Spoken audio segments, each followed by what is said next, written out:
Hello everyone, कैसे हैं आप सभी लोग। मैं नाम है दीपक और आप सभी का स्वागत है दीपक ग्राफिक हिंदी यूट्यूब चैनल पे। आई होप आप सभी लोग अच्छे होंगे, अच्छे से ब्लेंडर को यूज करोगे, नई नई चीजें क्रिएट कर रहे होंगे। गाइस, आज की इस वीडियो में बात करने वाले हैं 4 things you never know about the blender.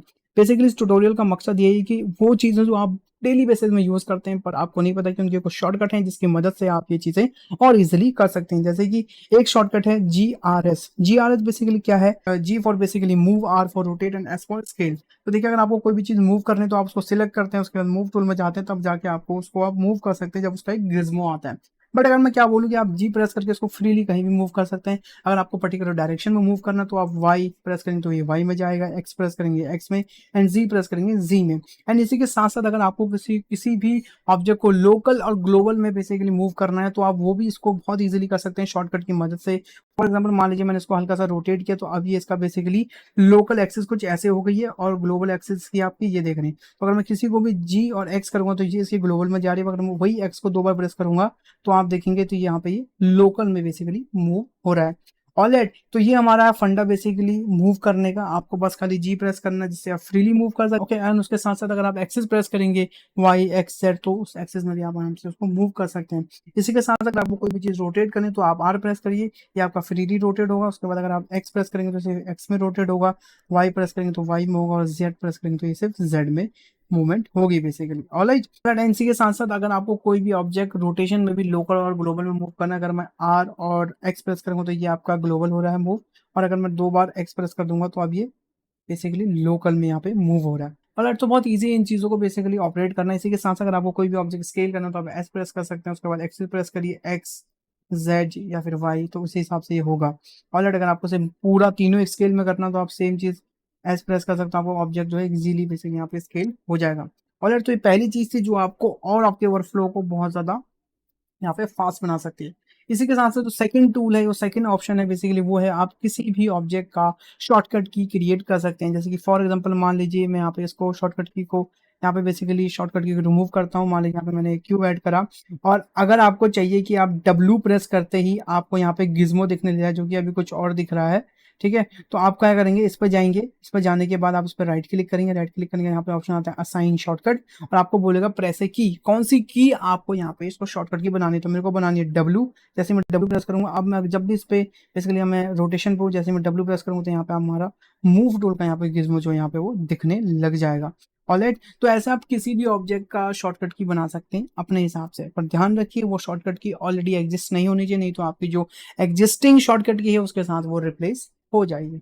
Alright, third चीज है कि आप किसी भी ऑब्जेक्ट को या किसी भी टूल को या किसी भी फीचर्स को अपने फेवरेट में डाल सकते हैं। देखिए, ऑलराइट, तो बेसिकली क्या मतलब है इसका कि अगर आप क्यू प्रेस करेंगे तो यहाँ पे आप लिखा रहा है क्विक फेवरेट मेन्यू, तो जैसे आप क्यू प्रेस करते हो तो आपका क्विक फेवरेट मेन्यू यहाँ पे निकल के आता है।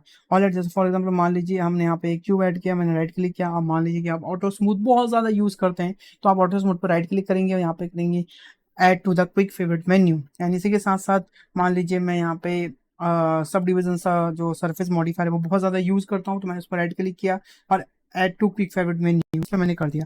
अब इसका फायदा क्या है? फायदा बेसिकली क्या है, जैसे मैं क्यू प्रेस करूंगा यहाँ से डायरेक्टली मैं इसको सब डिवीजन सरफेस कर सकता हूँ, और दोबारा क्यू प्रेस करके मैं इसको ऑटो स्मूथ भी कर सकता हूँ। मतलब मुझे बार बार राइट क्लिक या मॉडिफायर में जाके कोई भी चीज करने की जरूरत नहीं। तो जितने भी टूल आप यूज करते हैं कंसिस्टेंटली आप उसको यहाँ पे डायरेक्टली ऐड कर सकते हैं।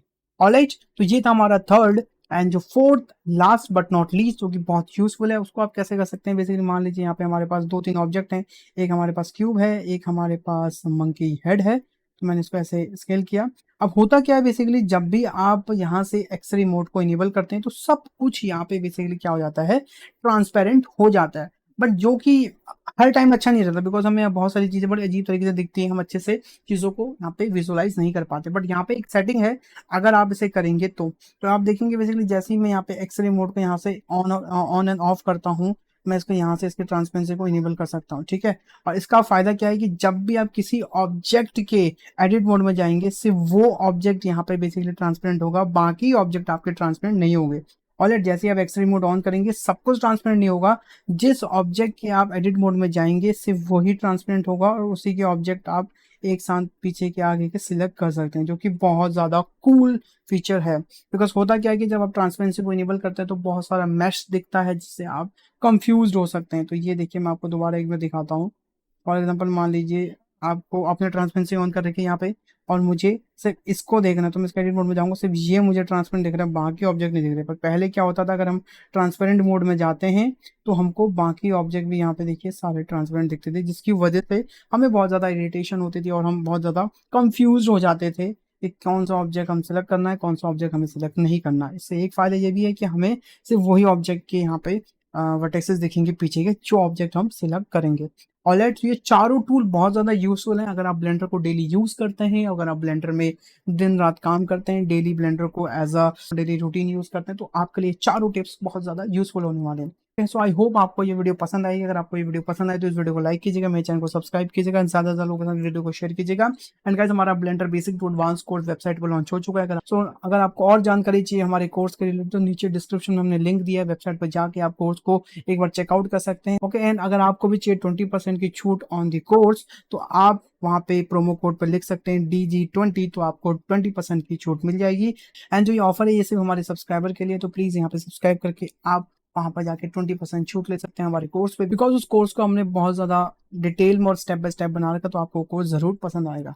So thanks for watching this video guys, तो मिलते हैं नेक्स्ट लेसन में, तब तक के लिए अपना ध्यान रखिए, bye bye, take care and stay home guys.